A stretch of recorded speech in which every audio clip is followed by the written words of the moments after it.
Important विषय था कर्मचारियों की तरफ से कि हमें अश्योर्ड अमाउंट एक चाहिए, जो बहुत लॉजिकल और वाजिब रिक्वायरमेंट था।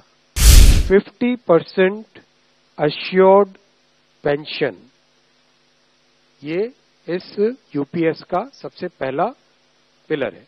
इस फुल पेंशन के लिए जो क्वालिफाइंग सर्विस रहेगी वो रहेगी 25 years. Assured pension, assured minimum pension 10,000 rupees per month, वो इसमें यूपीएस में थर्ड पिलर ये रखा गया है।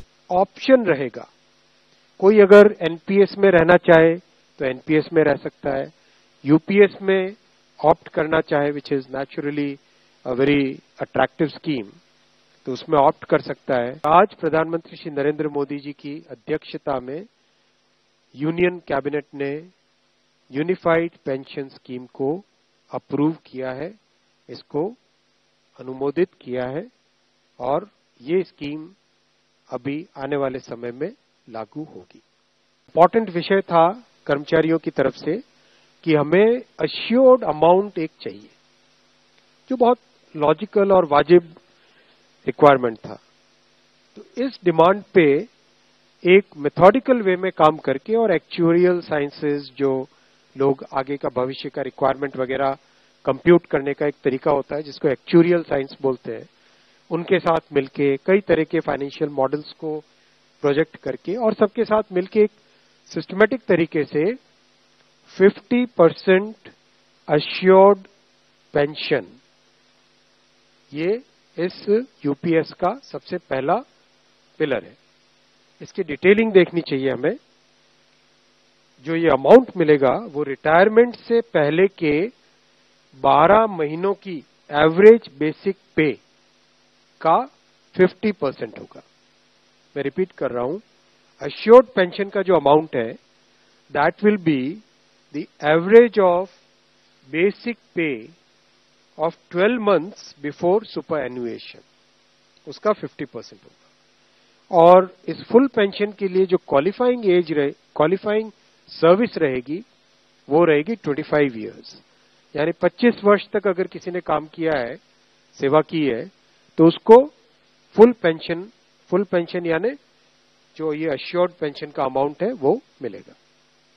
25 साल से अगर कम है लेकिन 10 साल से ज्यादा है तो उसमें प्रोपोर्शनेट पेंशन रहेगी, प्रो रेटा वो पेंशन का अमाउंट बनेगा।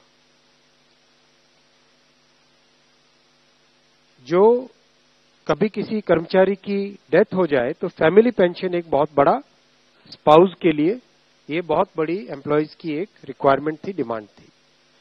तो सेकंड पिलर इस यूपीएस का है अश्योर्ड फैमिली पेंशन।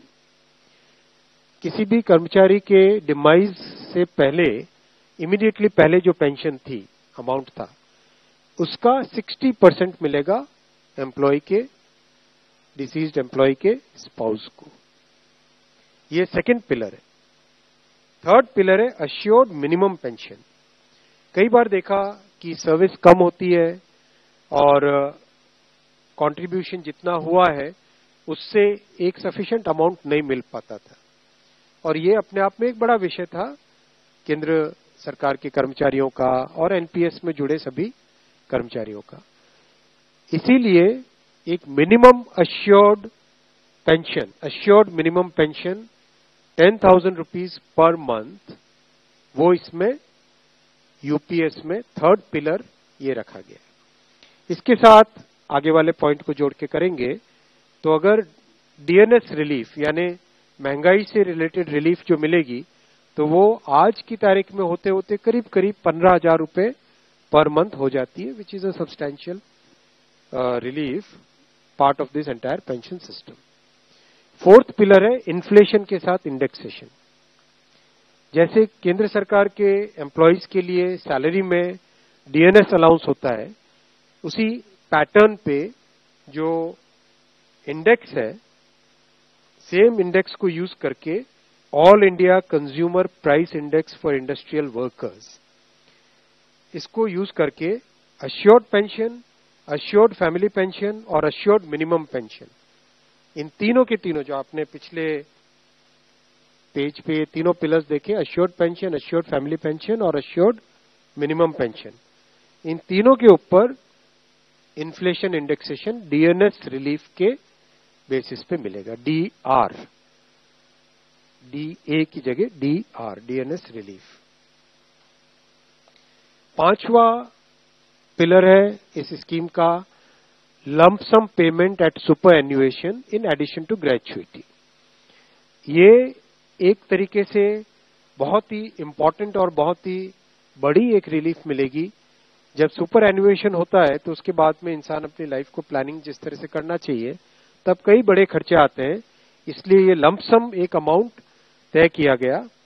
यह है कि हर 6 महीने की सर्विस के लिए मंथली इमोल्यूमेंट्स विच मीन्स पे एंड डीए कंबाइंड, उसका 10% अमाउंट।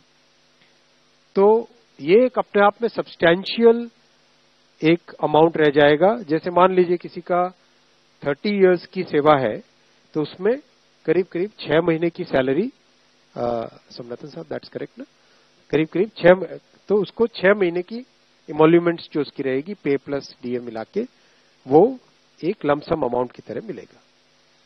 ये 5 पिलर्स को लेके आज यूनिफाइड पेंशन स्कीम अप्रूव हुई है। ये स्कीम केंद्र सरकार के करीब 23 लाख कर्मचारी, करीब 23 लाख एम्प्लॉइज हैं, उनको इसका बेनिफिट मिलेगा। ऑप्शन रहेगा, कोई अगर एनपीएस में रहना चाहे तो एनपीएस में रह सकता है, यूपीएस में ऑप्ट करना चाहे which is naturally a very attractive scheme तो उसमें ऑप्ट कर सकता है। प्लस राज्य सरकारें अगर इसी फ्रेमवर्क को, इसी आर्किटेक्चर को यूज करना चाहे तो राज्य सरकारें भी इस आर्किटेक्चर को यूज कर सकती है।